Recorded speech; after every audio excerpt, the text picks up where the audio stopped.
DJ পেশা তো অনেক কঠিন একটা পেশা। মানুষ মনে করে যে নিজের প্লেলিস্টের মতো গান বাজালি হয়ে গেল, আসলেই তাই না। না, অনেক টেকনিকের ব্যাপার, অনেক মিউজিক সেন্সের ব্যাপার, অনেক মানে ধৈর্য নিয়ে একটা কাজ করা, অডিয়েন্সকে নাচানো, এটা এতটা ইজি না। অনেকে মনে করে যে মেশিন ঘুরালাম যে হয়ে গেল, but it's not like that. এটা অনেক ডিফিকাল্ট। এটা আগে শিখতে হবে, মিউজিক সেন্স থাকতে হবে, কোন ক্রাউডে কোন সময় কোন গানটা দিতে হবে, এটা হচ্ছে মেজর একটা থিঙ্ক। এটা অনেকে বুঝতে পারে না বা বুঝতে অনেক লেট হয়ে যায়। তো এই জিনিসগুলো অনেক ডিফিকাল্ট, ডিজে এতটা সহজ না। যেমন প্রিন্স ভাই, রাহাত ভাইরা খুব বাজাচ্ছে, আমি খুব চেষ্টা করছিলাম, কিন্তু এত কঠিন লাগে। আমার পছন্দ অনেক ফাংশনস প্লেয়ারের ভিতরে অনেক ফাংশনস থাকে, আর সেম দেখতে প্লেয়ার, কিন্তু প্লেয়ারের মধ্যে অনেক ডেফিনেশন আছে। RX একটা, RX2 একটা, RX3 একটা, এক্সেক্ট একটা, এজেট একটা, কন্ট্রোলার আলাদা, DDLX আলাদা, সব কিছু আলাদা আলাদা। তো সবগুলোর ফাংশনও কিন্তু আলাদা আলাদা। এবং আমি যদি ওয়ার্ল্ড ডিজে দেখি, ওরা তো সাউন্ড নিজেরা প্রডিউস করে, আমাদের এখানে মোস্টলি সাউন্ড প্লে করে। এই গ্যাপটা কেন? আমাদের এখানে ভালো প্রোডাকশনের মানুষ নেই যারা আমাদেরকে শিখাবে।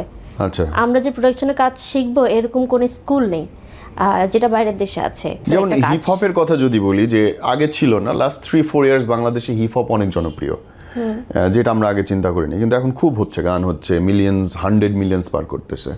বাট ডিজেটা তো তার অনেক আগে থেকে শুরু বাংলাদেশে, তাই না? কিন্তু মার্কেট পেয়েছে অনেক লেটে। ডিজেটা মানে হচ্ছে, মানুষ আগে মনে করতো এখানে পার্টি হচ্ছে, এখানে মনে ভালো কিছু হচ্ছে না, বাট যখন ডে বাই ডে দিন যাচ্ছে, মানুষ দেখছে যে না, ডিজেটা আসলে অন্যরকম একটা জিনিস, এটা আলাদা একটা মজা, এটা আলাদা একটা এনজয়মেন্ট। তখন মানুষ আসলে ডিজেটার দিকে ফোকাস দিচ্ছে। এখন ডিজের চাহিদা বাড়ছে। এখন সিজনে গড়বড়টা কিরকম কাজ থাকে? আমার তো আলহামদুলিল্লাহ প্রতি মাসে 15-20টা কাজ থাকেই। যদি আমি নেই 30 দিনে 32টা কাজও নিতে পারি, বাট আমি নেই না, আমি 15-20টা নেই সর্বোচ্চ। এর বেশি লোড নিলে আমি অসুস্থ হয়ে যাই।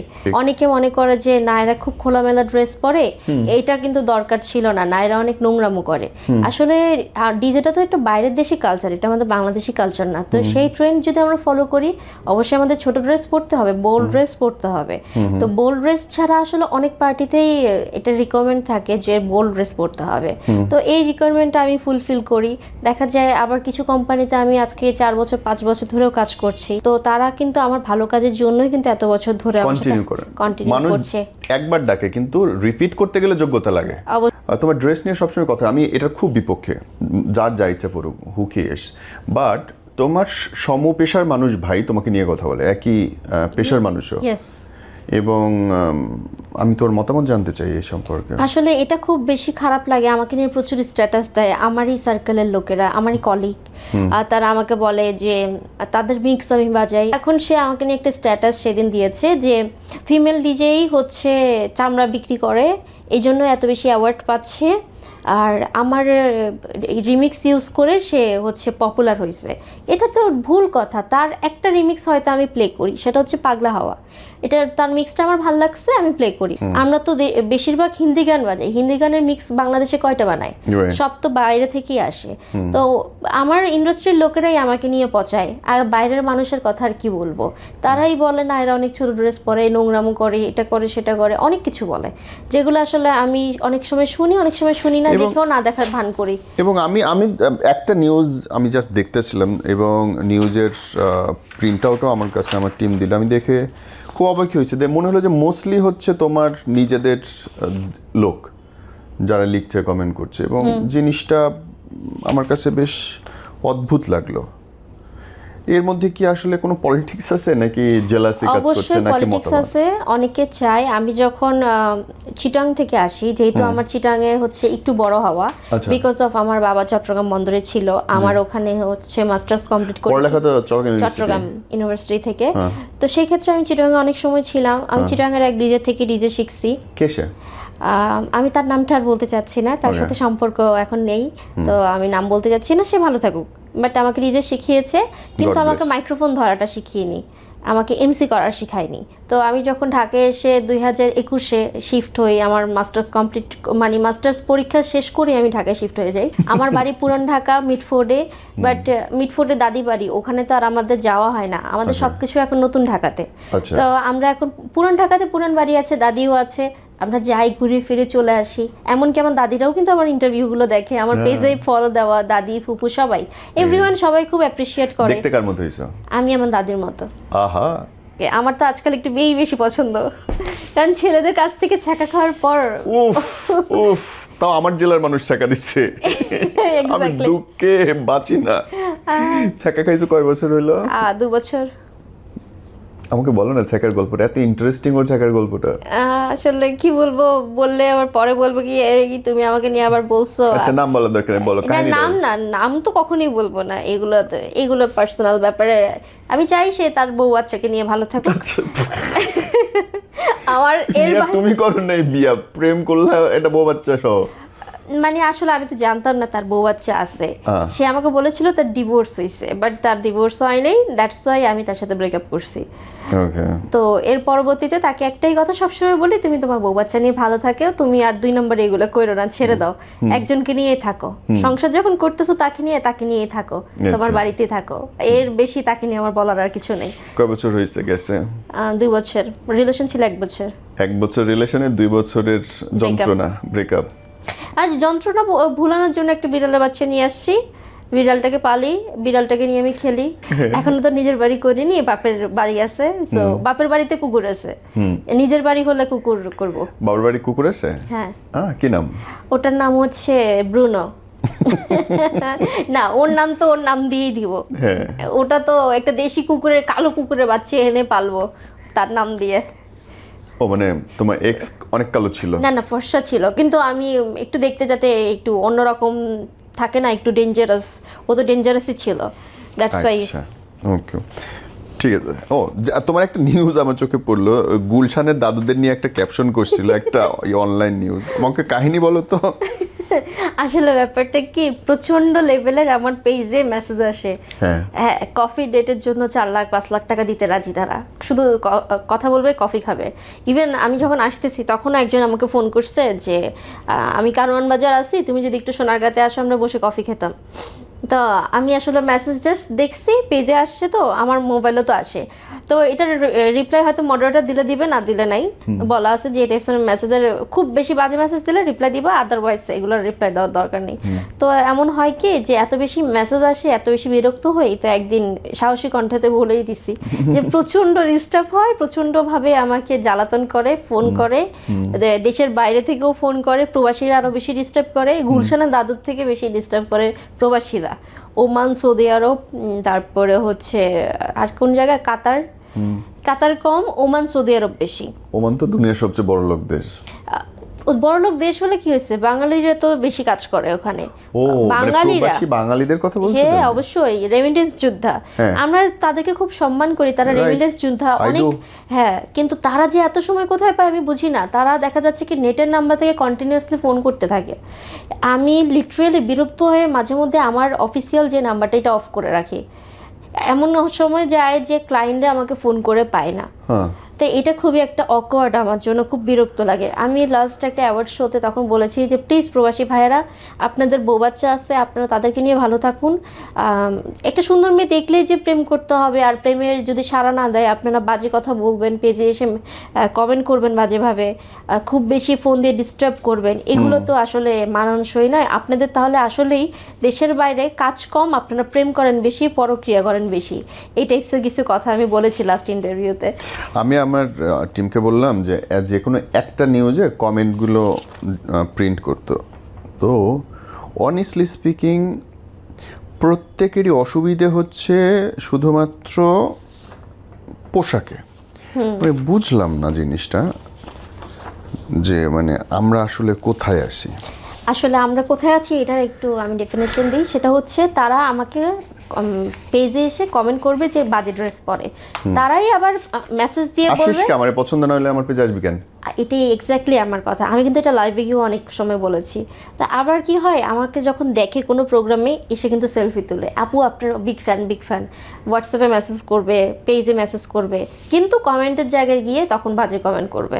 এটা তাদের অভ্যাস।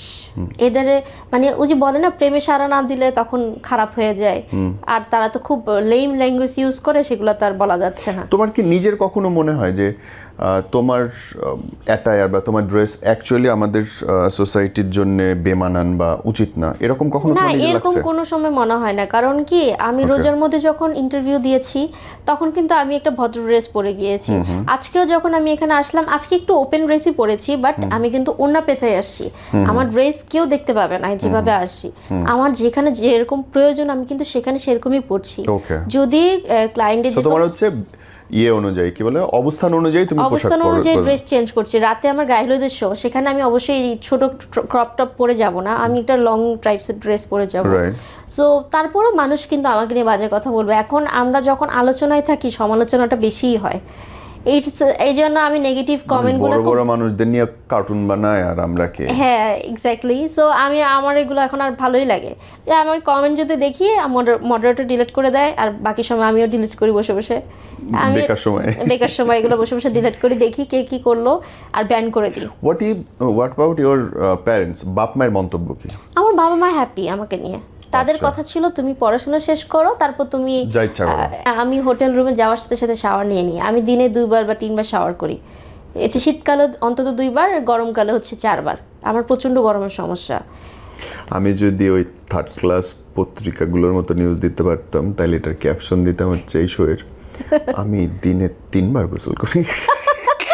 ও মাই গড 3 মিলিয়ন ভিউজ হইতো তাহলে, বা আরো বেশি হতো। ও মাই গড। ওরা তো দেখা যাচ্ছে কি, আমি যাদের ভালো ভালো নিউজ চ্যানেলগুলোতে যখন আমি বলি কথা, তারা ওগুলোকে ক্রপ কাট করে নিয়ে তারা সেল করে, তাদের ভিউজ ব্যবসা করে।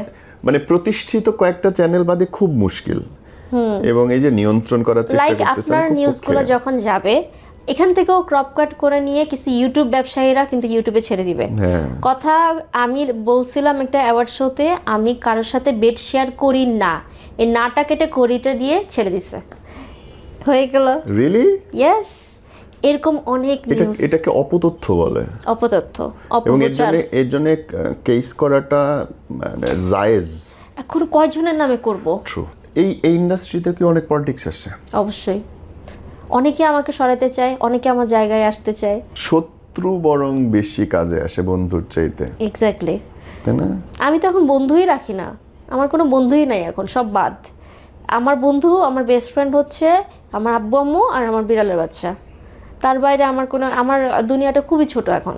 আমি এই 3 জনকে নিয়ে ব্যস্ত। এই 3 জনের বাইরে আর কারোর সাথে কোনো কথাও হয় না। দাদি বাড়ি যাই, ফোন দিয়ে তো অনেক বকাঝকা করে। শুক্রবারে যদি সময় পাই দাদি বাড়ি চলে যাই, গিয়ে খাওয়া দাওয়া করে চলে আসি। জানে যে আমার কাচ্চি খুব পছন্দ, আর আমি হঠাৎ করে এত গেইন হচ্ছে ওয়েট, এটা কিন্তু কাচ্চির জন্যই। লাস্ট 3 মাস পুরান ঢাকার লোক কাচ্চি খাবা না, এটা হয় নাকি? এখন আমার না প্রচুর কাচ্চির ক্রেভিংস। তারপর পরশু দিনও পোলাও খাইছি, গতকালকেও বিরিয়ানি খাইছি। জিভে জল এনে দিচ্ছ বাবা। এই পেশাটাই তো অনেক রিস্কি। ইয়েস, তার উপরে একজন নারী, এবং যে নারী সারা রাত কাজ করছে, হাজারটা পুরুষের বিনোদনের জায়গাটায় দাঁড়ায়, তাকে সোশ্যাল বুলিং সহ্য করতে হয় না অনেক বেশি? অনেক হিউজ। আমি তো অনেক সহ্য করি, বাকিদেরটা জানি না, কারণ বাকিদের হাজব্যান্ড আছে, আমার তো হাজব্যান্ড নেই। আর বাকিদের যে ব্যাপারটা, তাদের হাজব্যান্ডরাই তাদেরকে ডিজে বানিয়েছে, হাজব্যান্ড পাশে দাঁড়িয়ে থাকে, কোনো সমস্যা হয় না, কোনো মানে অনলাইনে কোনো বুলিংয়ের শিকার হয় না। বাট আমি যেহেতু একা কাজ করি, একা কক্সবাজার যাই, সবাই এটাই মনে করে না এরা মনে হয় বেড শেয়ার করে, এই জন্য এত কক্সবাজার ট্যুর দেয়। বাট কক্সবাজারের কর্পোরেট শোগুলো কিন্তু বেশি হয়, ওখানেই হয়। বাংলাদেশে ঘোরার মতো জায়গায় কিন্তু ওটাই একটা ইজি প্লেস। বান্দরবন সাজেক আছে, বাট ওখানে ফ্লাইট নাই, অনেকে কিন্তু চাইলেও যেতে পারে না, ওখানে অনেক ট্রাভেল করতে হয়, অনেক জার্নি, অনেক কষ্ট। সো কক্সবাজারটাও সবার জন্য ইজি, ওখানে যায়, ঘুরছে, শো করছে, কনফারেন্স করছে, তো অনেকে অনেক কিছু বলে। কিন্তু কক্সবাজারে বেশি ইভেন্ট হয়, ওখানে আমি বেশি ইভেন্ট করি। অনেকে এখন বলে যে তুমি তো কক্সের কুইন, প্রতি মাসেই তোমার 9-10টা শো কক্সেই থাকে। তো এটা তো শুনতেই হয়। আর স্টেজের যে ব্যাপারটা, ওটা হচ্ছে টোটালি আমার আগে থেকে কমিউনিকেশন করা থাকে যে স্টেজে কেউ উঠবেন না, স্টেজে উঠলে আমি গান অফ করে দিব, ভিডিও করলে গান অফ করে দিব। আর হচ্ছে আমি স্টেজে ডাকি শুধু মেয়েদেরকে, আপুরা এসে স্টেজে ডান্স করতে পারেন, এতটুকুই। পরিবারে বা আত্মীয় স্বজনদের মধ্যে আলোচনা কেমন হয়? পরিবার আত্মীয় স্বজনের মধ্যে তারা তো খুব মজা নেয় বলতে হচ্ছে তারা খুব প্রাউড ফিল করে যে আমাদের গোষ্ঠীতে একটা মেয়ে আছে যে মডেলিং করছে, ছোটবেলা থেকে নৃত্য করছে, নৃত্যশিল্পী ছিল। নাচ শিখেছিলে? হ্যাঁ, আমি শিশু একাডেমি থেকে নাচ শিখেছি, পরবর্তীতে শিল্পকলাতে গিয়েছি, ATN Bangla, channel I, BTV সব চ্যানেলে আমি নাচের প্রোগ্রাম করেছি। ঈদের যে ঈদ বিনোদন শোগুলো হতো তখন তোমাদের প্রাইম জিনিস করছো সব। আমি অনেক চ্যানেলে কাজ করেছি। অনেকে বলে যে না এরা এত লক্ষ টাকা ড্রেস পরছে, কিন্তু সব তো স্পন্সর, আমার তো না। অনেকে বলে যে তোমাকে দুদকে ধরবে, এমনকি যে ধরার কোনো স্কোপ নাই, বিকজ অফ আমার নামে যে ডিজে কোম্পানিটা আছে ওইখানে টিন সার্টিফিকেট, বিন সার্টিফিকেট আছে, ট্রেড লাইসেন্স আছে, প্রতি মাসে আমি সরকারকে ট্যাক্স দিচ্ছি। সো আমাকে ধরার মতো কোনো অপশন নাই। আমি যদি 10 টাকাও ইনকাম করি, 5 টাকা আমি সরকারকে দিচ্ছি। 2006 সাল থেকে আমি ট্যাক্স দিই। কত বছর হলো খোদা। আমাদের নিজেদের মিউজিক, নিজেদের গান, ধরো লালন বলো, বাউল বলো, এইগুলো তো ডিজেতে বাইরের দেশগুলো, ইভেন বাদশা পর্যন্ত আমাদের সুরগুলো কপি করার চেষ্টা করেছে, দেখেছি। Then why we are not doing thing like? আসলে আমরা কিভাবে করব, কারণ হচ্ছে ক্রাউডের চাহিদা হচ্ছে হিন্দি ট্র্যাক। ও মানে দোষটা আমাদের, যারা আমরা লিসনার, আমাদেরই দোষ। মানে আমরা যারা শুনে অভ্যস্ত। আমরা যতই ট্রাই করি না কেন, আমরা যদি লালনের একটা গান ছাড়ি, 1 মিনিট নাচবে, 2 মিনিটের সময় বলবে গান চেঞ্জ করেন, দূর থেকে দেখাবে চেঞ্জ করেন। সো চেঞ্জ করতেই হবে, এগুলো চলবে না। কিন্তু যখন আমরা কনসার্টে যাই তখন কিন্তু ঠিকই লালন সুমি আপুর গান শুনছে, কিন্তু এটাই সেম গান যখন আমি ডিজেতে রিমিক্স আকারে দিব, তখন মানুষ শুনতে পছন্দ করবে না। কিছু ব্যাপার আছে, ডিজে মানে তার একটু অন্য আমি চিন্তা করে, একটু রিমিক্স ট্র্যাক, একটু হিন্দি ট্র্যাক, ইংলিশ ট্র্যাক। ইংলিশে অনেকে বলে যে ডান্স করব, পরবর্তীতে গিয়ে লাইক আমি কিছু কোম্পানির নাম না বলি, বাট তাদের ডিমান্ড থাকে অ্যাফ্রো বা টেকনো। হ্যাঁ, ওকে ফাইন, অ্যাফ্রো বা টেকনো ফার্স্টে থেকে দিচ্ছি, কিছুক্ষণ নাচলো, লাস্টে এসে বলবে কি নাগিন ডান্স লাগবে। এক্স্যাক্টলি নাগিন লাগবে। I know brother. নালে তোমার তো শত্রু কেন বল? শত্রু ভালো কাজ করলে শত্রু তো হবেই। আমাকে দেখতে পারে না, কিন্তু আবার আমার আইডি সার্চ করে করে দেখে। পার্সোনালি আমাকে পছন্দ করে না, কিন্তু ফেসবুকে আমাকে সার্চ করে দেখে। যদি নোটিফিকেশন আসতো আমার মোবাইলে, তাহলে অনেক নোটিফিকেশন পাইতাম যে কে কে সার্চ করছে আমার আইডি দেখছে, যেটা ইমুতে দেখা যায় যে কে কে আমার প্রোফাইল দেখছে। তাই? হ্যাঁ, ইমুতে এই সিস্টেমটা আছে, বাট আমি ইমু ইউজ করি না, আগে ইউজ করতাম। মা তো ইমু ইউজ করে, যেহেতু আমার বোনের সাথে কথা বলে, তো আমি দেখি যে মার প্রোফাইল কে কে দেখছে, ওখানে শো করে। কিন্তু এটা যদি ফেসবুকে থাকতো তাহলে আমি দেখতে পেতাম যে আমার হেটার্স কারা কারা আমাকে প্রতিদিন একদম স্টক করছে। সাইন দিয়ে আসা যাইতো, আসছো থ্যাংক ইউ, একটা পোক দিয়ে আসতাম। ওরা প্রতিনিয়ত আমাকে, তারা ব্লগ দেয় না, তারা আমাকে সার্চ করে করে দেখে, দেখবেই যে আমি কোন কোম্পানি কাজ করছি, কি করছি না করছি। আমাকে একটু গসিপ করতে হবে না? তাদের তো কোনো কাজ নেই। বাংলাদেশে তো রাজত্ব করছেই ফিমেল ডিজেরা। তাই তো আসলে হ্যাঁ, তো আসলে ফিমেল ডিজেরা রাজত্ব করছে। আর ভালোও লাগে, একটা ডিজে মেয়ে নাচাচ্ছে, ভালো লাগে। সব থেকে বড় শত্রু হয়েছি যখন থেকে আমি অ্যাওয়ার্ড নেওয়া শুরু করেছি। এখন আমি যখন 9 বছর ধরে কাজ করছি, আমাকে যখন কেউ মনোনয়ন দিচ্ছে, নমিনেশন দিচ্ছে, আমি কেন অ্যাওয়ার্ড নিব না? এখন ফার্স্ট অফ অল একটা কোশ্চেন আসছে, আপনি টাকা দিয়ে অ্যাওয়ার্ড নিচ্ছেন। তাই আমি বলেছি যে আমি টাকা দিয়ে কেন অ্যাওয়ার্ড নিব? তাহলে তো এর আগেই নিতে পারতাম, এর আগেও তো সেম অ্যাওয়ার্ডগুলো হয়েছে, তখনই তো নিতে পারতাম। আমার কাছে মনে হয়েছে আমি 8-9 বছর কাজ করি, তারপর অ্যাওয়ার্ড নিব। সনিকা আপুও কিন্তু অনেক পরে এসে অ্যাওয়ার্ড পেয়েছে। তো অ্যাওয়ার্ডের ব্যাপারটা কিন্তু অনেক দিনের এক্সপিরিয়েন্সের একটা ব্যাপার, ফেস ভ্যালুর একটা ব্যাপার। যেহেতু আমি আগে থেকে মিডিয়াতে কাজ করি, আমাকে চিনে প্রত্যেকটা টুকটাক প্রডিউসাররা চিনে, ডিরেক্টররা চিনে। সো আমাকে অ্যাওয়ার্ড দেওয়াতে এটা স্বাভাবিক। আমি কাজও করছি ভালো, অনেক প্রমিনেন্ট কোম্পানিতে কাজ করছি, অ্যাওয়ার্ড দিচ্ছি। আর অ্যাওয়ার্ড দেওয়াটা তো তোমার হাতে না, এটা হচ্ছে যারা দিতে চাচ্ছে তাদের হাতে। হ্যাঁ, ইভেন ওখানে তো একটা জুরি বোর্ড থাকে, জুরি বোর্ডের সবাই মিলে একটা ডিসিশন নিয়ে একজনকে নমিনেশন দিচ্ছে। তো আমার নেক্সট আরও 4-5টা অ্যাওয়ার্ডের নমিনেশন আছে, এগুলো দেখে তারা আরও জ্বলে পুড়ে মরে যাচ্ছে। টোটাল হচ্ছে মিনিমাম 16-17টা অ্যাওয়ার্ড এ পর্যন্ত পেয়ে গেছি। তো এর পরবর্তীতে শত্রু আরও বাড়ছে। অ্যাওয়ার্ড কেন নিচ্ছি আমি চামড়া ব্যবসায়ী, এভাবে লিখছে। চামড়া ব্যবসায়ী মানে লাইক রুম ডেট করি ক্লায়েন্টের সাথে, বা হচ্ছে যারা অ্যাওয়ার্ড দিচ্ছে তাদের সাথে। ওরা এসে দেখা গেছে এই এক্স্যাক্টলি মনে হচ্ছে তার বাপ ছিল, তার বাপের সাথে ছিলাম। সো স্যাড, আমি এভাবে কথা বলি, আমি আসলে ক্লিয়ার কাট কথা বলি বলে এই সবার কাছে একটু শত্রু বেশি। আর সব থেকে বড় শত্রু আমি অ্যাওয়ার্ড নিচ্ছি, তারা কেন নিতে পারছে না। আমি ইভেন এটাও স্ট্যাটাসে লিখেছি, তোমরা অ্যাওয়ার্ড নিতে পারছো না, এটা তোমাদের যোগ্যতার অভাব। এখানে তো আমার কিছু করার নেই। আমি তো বলি নাই যে তোমাদেরকে অ্যাওয়ার্ড না দিই। ওমেন্স ডের অ্যাওয়ার্ড যখন ডিজে সনিকা আপু পেয়েছে, আমি কি কোনো কথা বলেছি? বলিনি। আমি অ্যাওয়ার্ড নেওয়ার আগে গ্রিন অ্যাওয়ার্ড নিয়েছে, আমি কি কিছু বলেছি? এটা এত যার যার পার্সোনাল ব্যাপার। ওকে মনোনয়ন করছে, ও অ্যাওয়ার্ড নিচ্ছে, আমাকে মনোনয়ন করছে, আমাকে ডেকে ডেকে নিয়ে যাচ্ছে, আমি কেন অ্যাওয়ার্ড নিব না? সম্মানিত হতে তো সবারই ভালো লাগে, তো আমি কেন অ্যাওয়ার্ড নিব না? সঠিক। আমাদের দেশে পেশাটার বিস্তার কতটুকু করে খাওয়া যায় যদি এইভাবে বলি? অবশ্যই করে খাওয়া যায়, আমি তো করে খাচ্ছি। সংসার চালাইতে পারবা? হ্যাঁ, ইনশাল্লাহ। জামাই রেখে বসে খাও তুমি? না, জামার যে ব্যাপারটা অবশ্যই তার ইনকাম থাকতে হবে, জামার ব্যাপারটা আলাদা। এই জামার টাকায় আমি খাবো, আমার টাকায় জামাই খাবে না, আমি জামাই চালাবো না। এইরকম নারী স্বাধীনতা চাই না, আমরা বসে খাইতে চাই বছরের পর বছর। এরকম একজন আমাকে গতকালকে মেসেজ করেছে হোয়াটসঅ্যাপে, আপনাকে আমার খুব ভালো লাগে, আমি একজন বেকার ছেলে, আপনি যদি আমার দায়িত্ব নিতেন। প্লিজ নাও, প্লিজ নাও। ও সরি সরি সরি, আমরা সারা জীবন কেন দায়িত্ব নিব, তোমরা নাও। আমি একটা বিড়ালের দায়িত্ব নিয়েছি, আমি মাসে মাসে এতিমখানায় কিছু না কিছু ডোনেট করি, এটাই আমার দায়িত্ব। এর বাইরে আমি কোনো পুরুষের দায়িত্ব নিব না। তাহলে আমরা কেন মেয়েদের দায়িত্ব নিব? হ্যাঁ, এটা তো আল্লাহর প্রদত্ত, আল্লাহ তো সৃষ্টি করে দিয়েছে যে হাজবেন্ডের টাকায় ওয়াইফরা খাবে। কি একটা ভেজাল। আমার মনে হয় যে আমরা বহু বছর ছেলেরা করছি, 1,00,000 বছর করছি, এবার আমরা নেক্সট 1,00,000 বছর বসে থাকবো আর খাবো। ওই যে আপনাদের জন্য হুর আছে না উপরে, আর দরকার নেই হুর দিয়ে কি হবে, খিচুড়ি লাগবে, কাচ্চি লাগবে। না, ওই যে বলে না মানে ওপারে গেলে হুর থাকবে জান্নাতে, তো ওগুলো আসলে বলার কথা আর কি বলে না, খিচুড়ি চাই, কাচ্চি চাই। কাচ্চির কথা বলে না, ডক্টরে মানা করে দিয়েছে, আর কাচ্চি খাইতে পারবো না, কাচ্চি খেয়ে খেয়ে মোটা হয়ে যাচ্ছে। কখনো খুব কান্না করছো? অনেক।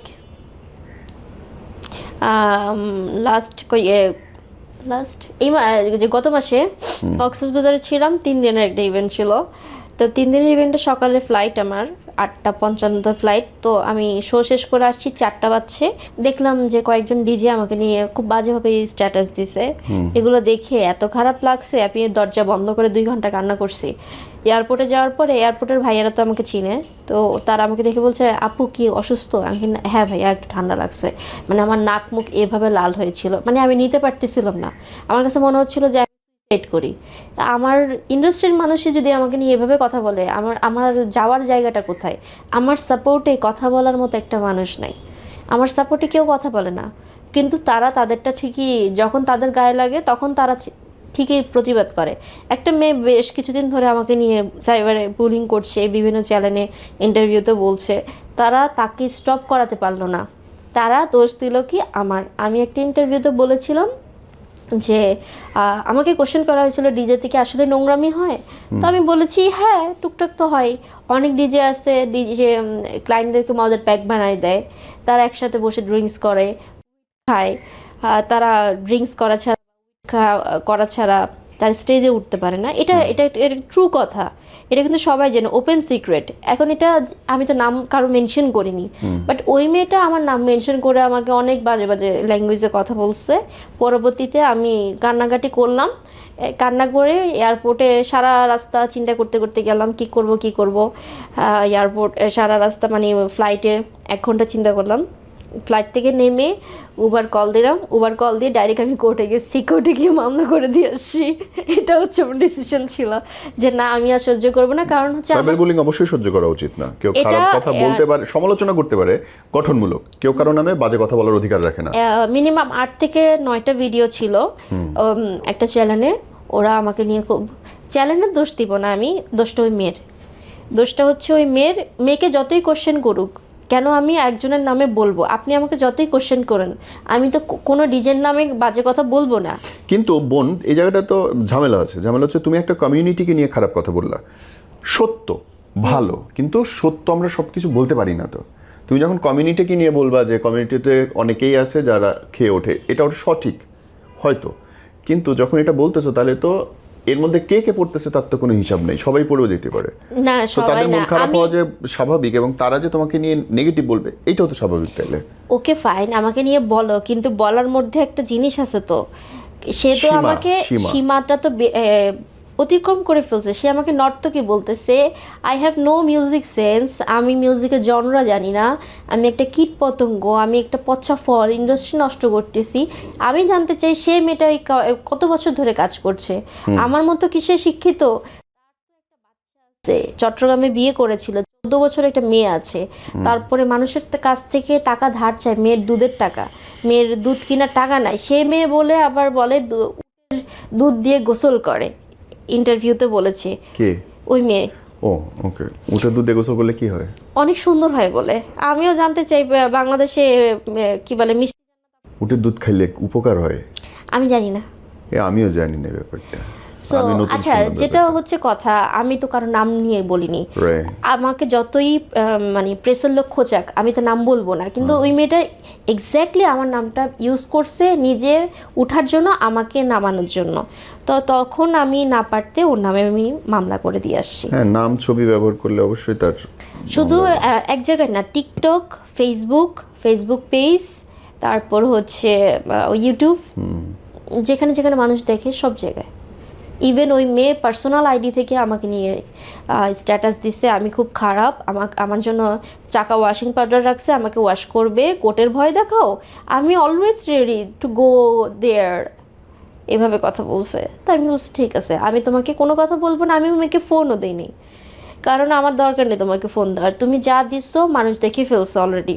মিনিমাম ভদ্রতা রেখে আমি যে কারো সমালোচনা করার অধিকার রাখি, এবং সেই সীমাটা আমার জানতে হবে যে আমার কতটুকু বললে আরেকটা মানুষের কথা হচ্ছে কি, অপমান হবে না, গঠনমূলক হবে। আসলে আমি যে কথাটা বলছি আমি কারোর নাম নিয়ে বলি নাই, তাহলে কেউ কিন্তু আমার উপর খেপেনি, তাহলে তুমি কেন খেপলা? তাহলে তুমি এই জিনিসটা করো, এই জন্য তুমি খেপেছো। বাকিরাও তো আছে ফিমেল ডিজে, তারা তো বলতে পারতো, তারা তো বলেনি। তার কথা হচ্ছে কেউ প্রতিবাদ করেনি, তো কি হয়েছে, আমি প্রতিবাদ করছি। আচ্ছা ঠিক আছে, এটা ভালো একদিক থেকে। হ্যাঁ, তুমি প্রতিবাদ করছো, কিন্তু তুমি যেসব কথা বলছো এগুলো কি তুমি প্রুফ দিতে পারবা? তো প্রুফ দাও, এবার কোর্টে আসো, কোর্টে এসে প্রুফ দিয়ে যাও, তুমি কেন বলছো কথাগুলা। আমরা চাই ডাঙ্কা বাজাচ্ছো না, কথা হচ্ছে আমি তো শিক্ষিত, আমি লিগ্যাল ওয়েতে যাব, আমি তোমাকে ফোনও দিব না, আমি তোমাকে থ্রেট দিব না, আমি তোমাকে হচ্ছে স্ট্যাটাসও দিব না, কারণ আমি তোমাকে নিয়ে স্ট্যাটাস দিয়ে তোমার ফেস ভ্যালু বাড়াবো না, আমার প্রোফাইলটা নষ্ট করব না। আমার প্রোফাইলে ঢুকে দেখবে আমার টিকটক, আমার বিড়ালকে নিয়ে ভিডিও, আমার শোজ ভিডিও, আমার অ্যাওয়ার্ডের শোজ ভিডিওস, ছবি, মানুষ এগুলো দেখবে। আমি তোমাকে নিয়ে এসব স্ট্যাটাস এগুলো দিব না, আমার এত সময় নেই। তো আমি যেটা করার আমি করে দিয়ে আসি, বাকিটা হচ্ছে কোর্ট থেকেই ডিসিশন নেবে। এটা আমি শুধু নায়রা বা এই ক্ষেত্রে না, আমি যে কারো ক্ষেত্রে মনে করি যে গঠনমূলক সমালোচনা অবশ্যই আপনার অধিকার আছে, যদি মনে করেন রিস্ক হচ্ছে নাম নেওয়া যাবে না, ছবি ব্যবহার করা যাবে না, এবং অবশ্যই আপনাকে জানতে হবে কতটুকু সম্মান রেখে বলা যায়। প্রধানমন্ত্রী পর্যন্ত আপনি বলতে পারবেন, কিন্তু অবশ্যই সম্মানহানি করার অধিকার আমাদের কারো নেই। আমরা বলতে পারি আমার পছন্দ হয় নাই, আমার অপছন্দ হয়েছে, বা এরকম হতে পারে। এক্স্যাক্টলি, আমি যে কথাগুলো বলেছি সেটা হচ্ছে হ্যাঁ মদের প্যাক বানিয়ে দেয়, সেটা আমি নিজের চোখে দেখেছি, সেটা আমি বলেছি। এখন যেটা আমি বলছি, কিন্তু আমি কারো নাম তো বলি নাই, কেউ আমাকে অ্যাটাক করতে পারবে না। আমি আমার জায়গা থেকে ঠিক রেখে আমি করছি, কিন্তু ও তো আমাকে অ্যাটাক করছে, অ্যাটাক করে বলছে যে আমি রুম শেয়ার করি, আমি নর্তকী, আমি হ্যান, আমি তেন, আমাকে অনেক বাজে কথা বলছে। আমি সব শুনছি, আমার রাতে শো ছিল, ওই দিন আমি কিছু করতে পারিনি, তার পরের দিনই হচ্ছে কক্সে গেছি, কক্স থেকে এসেই মামলা করে দিছি। কতবার জীবনে কক্সবাজার গেছো? অনেকবার, এতবার এখন বেশি যাওয়া হয় যে আমি বিচের ধারেও যাই না, রুম থেকেই বেরোই না, রুমে অর্ডার দিয়ে খাই, রুমে ঘুমাই, উপরতলায় যাই শো করি, আবার নিচের তলায় এসে রুমে ঘুমাই, সকালবেলা হোটেল থেকে ফোন দেয় গাড়ির জন্য, শাটল যায়, শাটল গিয়ে নামাই দিয়ে চলে আসে, এতটুকুই। এই পরশুদিন আসলাম কক্স থেকে। কক্সের টুরিস্টের ধরন কেমন লাগতেছে জানি? টুরিস্টদের আসলে আমরা তো ইনক্রিজিং অর নট? আসলে আমি তো ওভাবে দেখি না, কারণ আমরা তো কর্পোরেট শোতে যাই, এই জন্য আমি বাইরের ওয়েদারটা সম্পর্কে আমি জানি না। যদি আমি কোনো পাবলিক শো করতাম তাহলে হয়তো বুঝতে পারতাম, কিন্তু ট্যুরিস্টও যায়, বৃহস্পতি শুক্রবার প্রেশার থাকেই, ওটা মিস থাকে না। ইভেন হচ্ছে শবে বরাতের আগের দিন আমার একটা শো ছিল কক্সে, আমি দেখেছি প্রচুর মানুষ কক্সে। তো তখন আমি চিন্তা করছিলাম যে কিরে, এরা কি নামাজ টামাজ পড়বে না, রোজা টোজা রাখবে না আগামীকালকে? ঠিক আছে, কিন্তু তারা তো আসছে আজকে, বাস থেকে আজকে নামছে, তো আগামীকালকে তো তারা যেতে পারছে না, যেও বা কখন নামাজ পড়বে, কখন রোজা করবে, ছুটি পাইছে। আজকালকার দিনে মানুষরা এটাই করে, ঈদের দিন কক্সে চলে যাচ্ছে। আমার কাছে কি লাগে জানো বোন, কোনো জায়গায় আমার কাছে মনে হয় যে আমরা উপরে আসলে একটা রূপ আমাদের বাঙালিদের, ভেতরটা আমাদের কমপ্লিট ডিফারেন্ট। এক্স্যাক্টলি, আমাদের ফোন বেহেশতে যাবে সবচেয়ে আগে, আর আমরা সব যাবো নরকে। আমার এটা লাগে যে আমরা সব ভালো ভালো জিনিস শেয়ার করি নিজেদের পেজে, এটা ওইটা বানি অমুক। না, আমি কোনো বাণী শেয়ার করি না, কিন্তু আপনার সব বাণীগুলো আমি দেখি, ওখানে আমি কমেন্টও করি, আমার খুব ভাল লাগে, আমি মাঝে মধ্যে মন চাই একটু শেয়ার করি। আমি খুব সাহস নিয়ে সত্যি কথা বলা আপনার সেই সাহসটা আছে, বাট আমি যেহেতু ফিমেল, আমি একা, আমাকে সবাই খালি অ্যাটাক করে। এর আরো বিয়ে দিয়ে দিতেছি। ওই আপনারা কেউ বিয়ে করতে চাইলে ভিডিও নিচে লেখেন, আমরা পাত্র খোঁজা শুরু করলাম। কি টাইপ পাত্র লাগবে তোমার বিবাহযোগ্য? না, এখন আমি বিয়ে করব না, এখন আমার রানিং ক্যারিয়ার, আমার ইচ্ছা আছে আমি মুভি করব।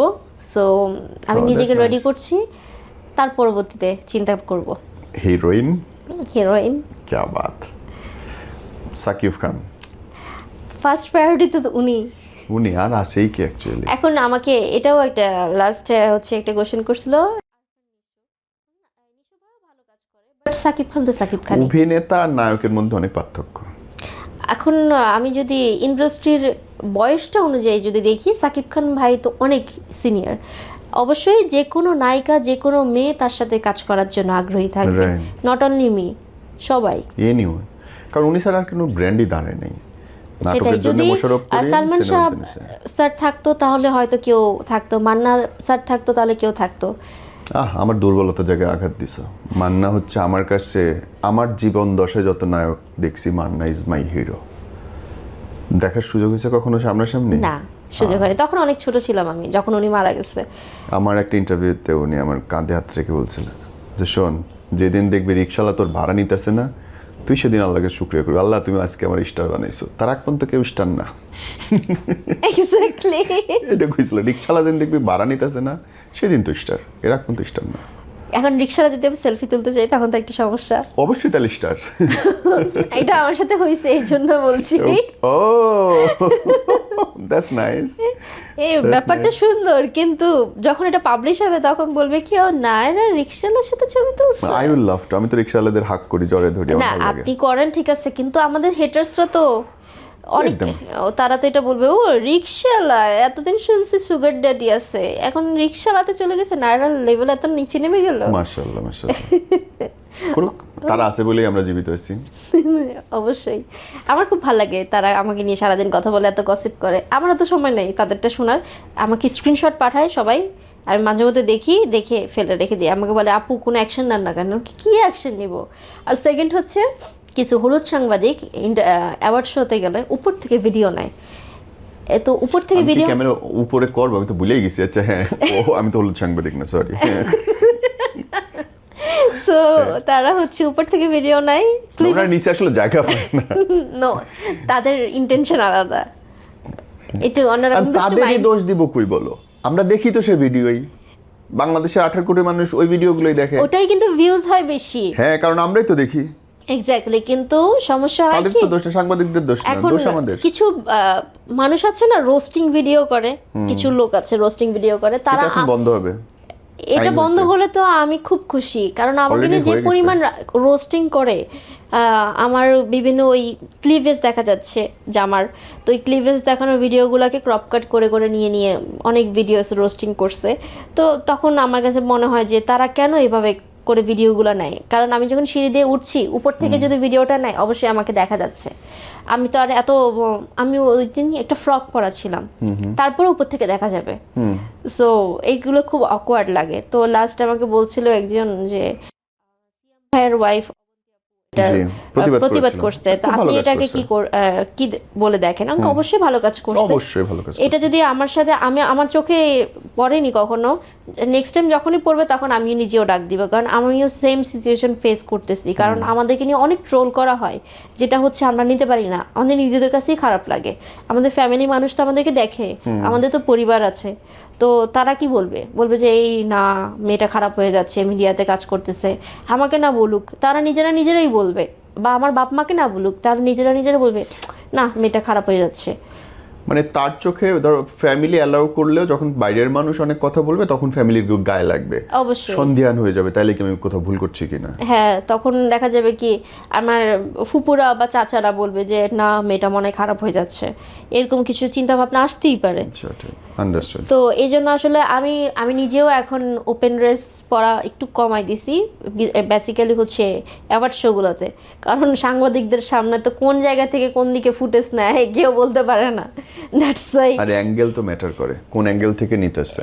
এটাই এখন এটা তো আর আমি দেখছি না কে কোন জায়গা থেকে নিচ্ছে, এখন মোবাইল যার হাতে আছে সেও সাংবাদিক।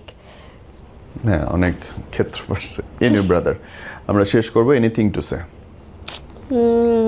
কি বলবো, আসলে নেগেটিভ কমেন্টসগুলো আর নিতে পারি না। নেগেটিভ পাবলিসিটি, নেগেটিভ ইন্ডাস্ট্রির লোকেরাই যে আমাকে নিয়ে পচাচ্ছে, আমাকে নিয়ে বলছে, এই জিনিসগুলাই অসহ্য।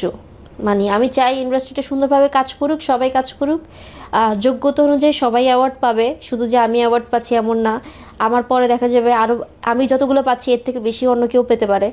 তো আমি বলবো আপনারা কাজ করে যান, চেষ্টা করে যান, অবশ্যই আপনাদের ফল আপনারা পাবেন, কিন্তু কাউকে নিয়ে বুলিং করবেন না, কারণ নাম নিয়ে ডাইরেক্ট কোনো কথা বলবেন না। আপনার ভালো না লাগলে ইগনোর করবেন, ব্লক করে দিবেন, আপনি দেখবেন না তাকে, বাট শুধু শুধু তাকে নিয়ে কথা বলার মতো সময় কেন নষ্ট করবেন? সময়টা আপনি নিজের কাজে লাগান, কাজ করেন, ভালো কাজ করেন, ডিজি ইন্ডাস্ট্রিটা সুন্দর করেন। আর বাংলাদেশে এখন ফিমেল ডিজেরাই রাজত্ব করছে, ফিমেল ডিজেরাই রাজত্ব করবে, মেল ডিজেদের এখন কোনো দামই নেই। খাওয়া নাই আমাদেরও, প্রেজেন্টারও, ছেলে প্রেজেন্টারদের কোনো খাওয়া নেই। আমি আর দেবাশিস দা টিকেছিলাম, লাস্টলি আমরাও নেই। এটাই হয়। আপনারা এখন আছেন, আপনারা লিজেন্ড, আপনারা না থাকলে কিভাবে হবে? না, এবার এটা রিয়েলিটি। লাস্ট অ্যাওয়ার্ড শোতে তো দেবাশিস দাদা তো আমাকে অ্যাওয়ার্ড দিল। দেবাশিস দা তো আমার গুরু, আমি জানে দেখো আমি পায়ে হাত দিয়ে সালাম করি। ওই লোকটারে দেখে আমি ক্যামেরার সামনে দাঁড়াইছি। ও মাশাআল্লাহ। ওই পথের পাঁচানি না করলে আসতেও ইচ্ছা করতো না ইন্ডাস্ট্রিতে। দাদারে দেখি ইন্ডাস্ট্রিতে এসছি। Anyway, thank you brother, God bless you and wish you all the best. Thank you.